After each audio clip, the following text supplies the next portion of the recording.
Saudara Direktorat Tindak Pidana Siber Barreskrim Polri tengah memburu pemilik akun Twitter @koprofiljati yang diduga menghina Ibu Iriana Joko Widodo. Polisi kini sedang menyelidiki identitas pemilik akun tersebut.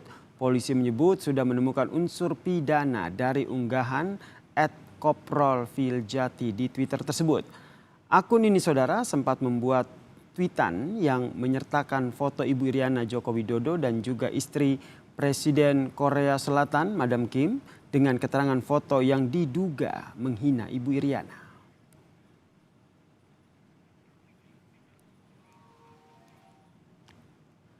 Kepada Kompas TV saudara, Direktur Tindak Pidana Siber Barreskrim Polri, Brigjen Adi Vivit Agustiadi Bakhtiar menyebut, kasus meme penghina Ibu Negara Iriana Joko Widodo dalam penyelidikan dan identitas terduga pelaku sudah didapatkan. Penyelidikan kasus ini berdasarkan patroli siber yang dilakukan oleh Direktorat Siber Barreskrim Polri, termasuk Direktorat Krimsus Polda se-Indonesia.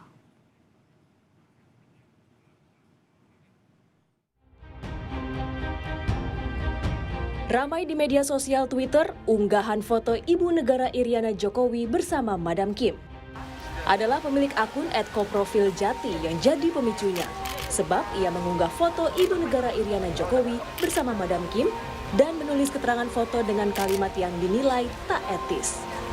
Unggahannya sempat memancing reaksi putra sulung Presiden yang juga Wali Kota Solo, Gibran Rakabuming Raka.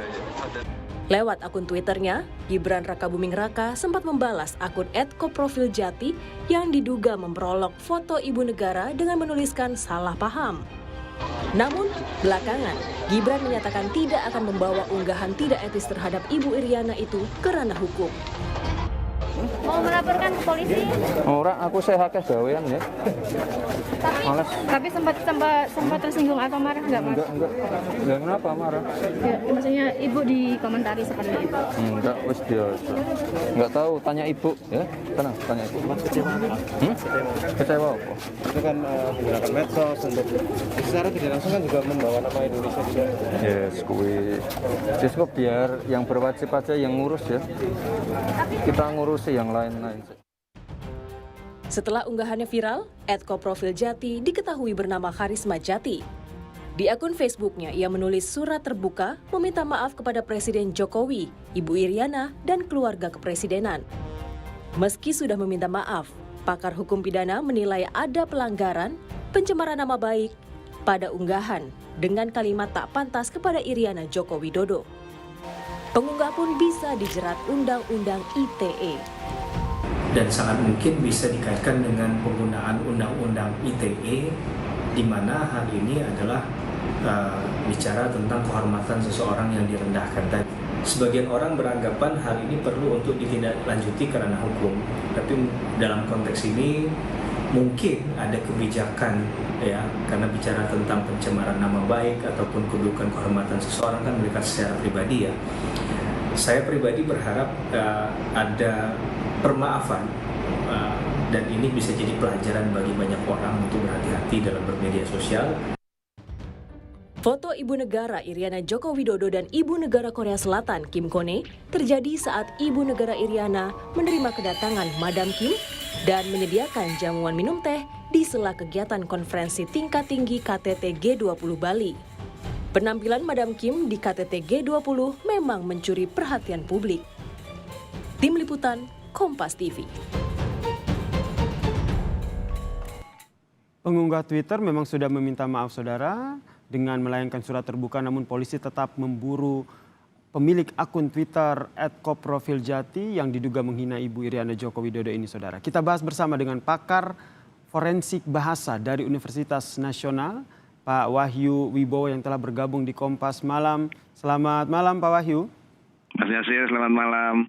Jerat hukuman ini menanti pemilik Twitter yang diduga menghina Ibu Iriana. Kalau kata pakar hukum pidana bisa dijerat Undang-Undang ITE. Kalau menurut Anda sebagai pakar forensik bahasa, detailnya seperti apa Pak?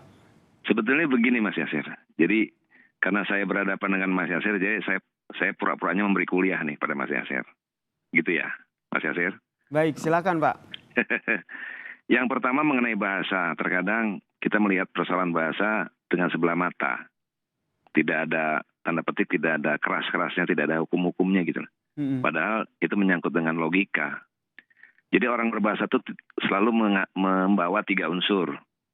Niatnya, wujud niat berupa, kalau dalam hal ini berupa postingan, dan kemudian kesan atau respon yang muncul dari pembaca. Kalau melihat hal ini, saya melihat emang niat orang ini yang memposting memang dalam rangka memfitnah. Jelas kok. Dalam rangka, jadi niatnya dalam rangka menghina ya, saya garis bawahi dulu nih Pak. Menghina, memfitnah. Silakan menghina ya, memfitnah juga. Fitnah itu kan tuduhan tidak benar. Apa yang dikatakan tuduhan tidak benar ya. Itu menista, mengecilkan arti. Kalau kita melihat peran ibu, Mas Yasir kan juga punya ibu kan. Berkaitan dengan budaya bangsa kita, nilai ibu itu tinggi sekali loh. Gitu loh. Nilai ibu itu tinggi sekali di negara-negara yang memiliki kebudayaan besar juga seperti itu Mas Yasir, ya kan. Nilai ibu tinggi sekali. Jadi memang tidak selayaknya, ini menjadi masalah etika nantinya, tidak selayaknya dihina atau dinista seperti itu. Karena bisa menimbulkan respon yang tidak baik kepada yang menulis. Jadi kalau dikejar polisi, saya setuju sekali. Sedang dikejar polisi kan katanya tadi. Betul. Mas Yasir, iya, saya setuju sekali. Dia bisa dikatakan sebagai orang yang tidak beretika dalam hal berbahasa.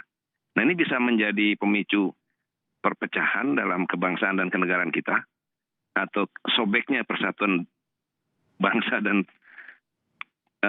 persatuan dan kesatuan bangsa. Itu seperti ini gara-garanya. Tidak punya etika. Jadi ngomong sembarangan. Sekarang begini. Di dalam bahasa kita juga mengenal konteksnya. Kalau Mas Yasir lagi bicara dengan ibu, mungkin konteks bahasanya tidak seperti lagi siaran kali. Saya yakin benar pasti beda. Betul. Mungkin dengan menggunakan bahasa daerah mungkin ya.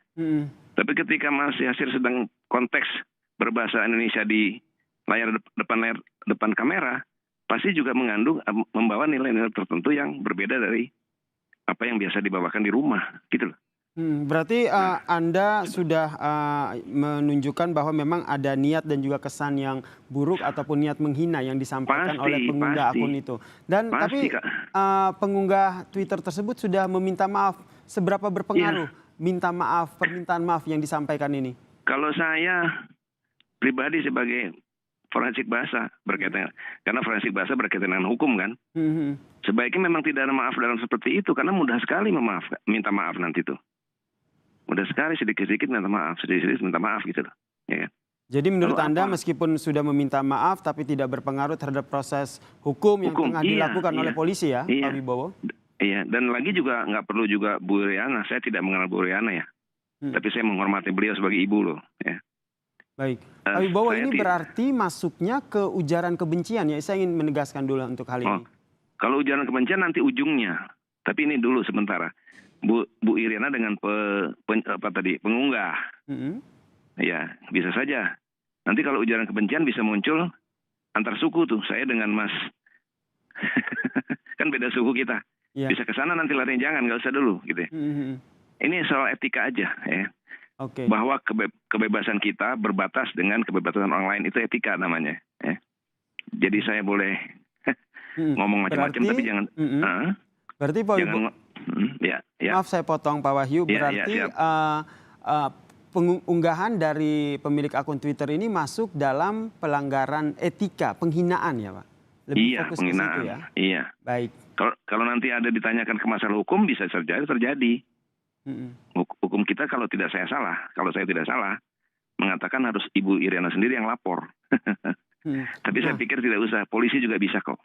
Nah terkait hal ini, kasus seperti ini apakah perlu adanya delik aduan atau harus ada pelapornya begitu? Itu dia. Sebaiknya memang kalau, kan kita punya cybercrime. Sudah, beliau-beliau saja yang di cybercrime itu lalu mencari atau menangkap tuan besar ini yang bicara sembarangan itu kepada Ibu Iriana gitu loh.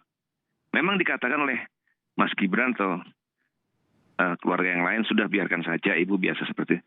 Saya kok tidak tahu, tidak nerima ya. Karena ibu yang dia ini masalah ibu loh, ada nilai-nilai tertentu. Sementara ibu, siapa tadi sebelahnya Bu Iriana? Ibu negara siapa itu? Ibu negara dari Korea Selatan. Ibu negara Korsel dengan ibu negara Iriana sama-sama ibu negara. Nilai mereka berbeda, sehingga berbeda pula cara apa istilahnya. Entah cara meladeni, entah cara apa gitu. Nggak bisa disamakan gitu lah. Baik. Sama tidak? Gitu. Berarti Pak Wahyu, saya tekankan lagi atau saya garis bawahi bahwa meskipun tidak ada delik aduan ataupun harus ada pelapornya, namun polisi masih tetap bisa ya untuk mengusut kasus ini, mempidanakan sang pemilik akun Twitter ini. Iya, betul, iya. Baik. Gitu. Begitu ceritanya Mas Yasir. Oke, kemudian nanti ketika sudah diamankan ataupun sudah ditangkap, kemudian kira-kira menurut Anda langkah hukum apa yang nantinya akan dilakukan oleh polisi? Biasanya kemudian dimintakan keahlian dari ahli pidana. Pasal berapa yang dikenakan pada misalnya tadi itu, memfitnah dan menista itu gitu. Saya tidak mungkin memberikan itu kan, karena bukan ahli pidana gitu. Itu biasanya seperti itu. Lalu kemudian digelar perkara itu.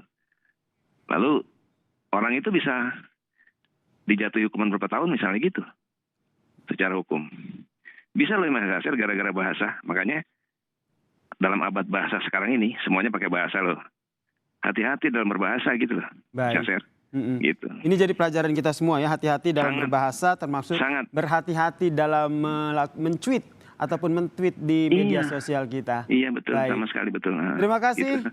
Pakar Forensik Bahasa dari Universitas Nasional, Pak Wahyu Wibowo telah bergabung bersama kami di Kompas Malam. Salam sehat, Pak. Iya, terima kasih Mas Yasir.